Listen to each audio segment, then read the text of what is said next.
So guys, the surge in FIFA World Cup scams shows how cybercriminals latch onto popular events to catch their victims. It's also a timely reminder that scams such as these drive up the cost of doing business. To tell us more about how we can safeguard ourselves, we chat with Lucas Molefe, a cybersecurity expert at ESET Southern Africa. Lucas, welcome to Lotus FM's Drive By. Thank you, Nilofa. Thank you for having us. Such a pleasure. All right. So what type of scams, Lucas, are driven up during these sporting events? So there's different types of scams, right, that happen. For example, right now you see a massive surge in fake ticketing offers, even exclusive jerseys, giveaways, and even fan investments.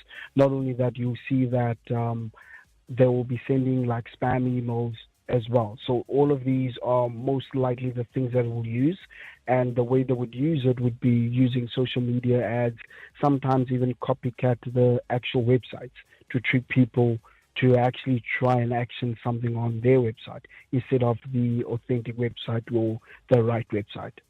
All right, I got that.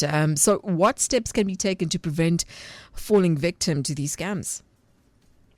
So the steps you can take, which is very important, is that everyone needs to slow down, right? Whether you're a staff or you're just a normal person, right?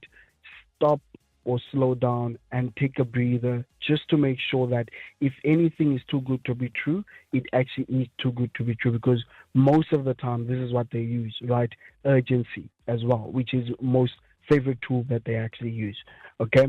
Then further, there is things like checking the domain. Verify the domains directly. For example, as we're talking about FIFA has only one URL, which is FIFA.com, right? So is there anything else than that, then it's literally not true, right? It's not the right website to go to. Then what also they can look at, or just to make sure that they're safe, is to treat every offer as high risk, right? If you don't enter a contest and you didn't win a ticket, treat any giveaway or even any fan or jersey giveaway as dangerous by default. Right? Yes, I think that's so important to tell us that, because I think sometimes you get so excited about the win, you forget about the risk. Exactly. Okay.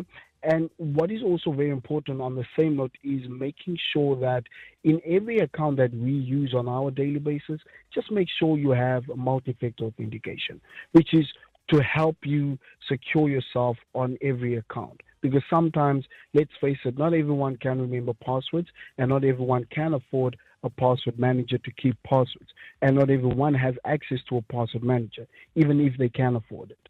So those are the things that I think would be most important for each individual or even a company to actually look into. So, Lucas, explain the purpose of layered security. So layered security, it happens in this way, right? You would have your different layers, okay? Now, when we talk about layered security, we talk about different layers from email protection, right? But before you get an email, there's usually something that you would then have. So the email protection will come from that point. Then we have endpoint protection.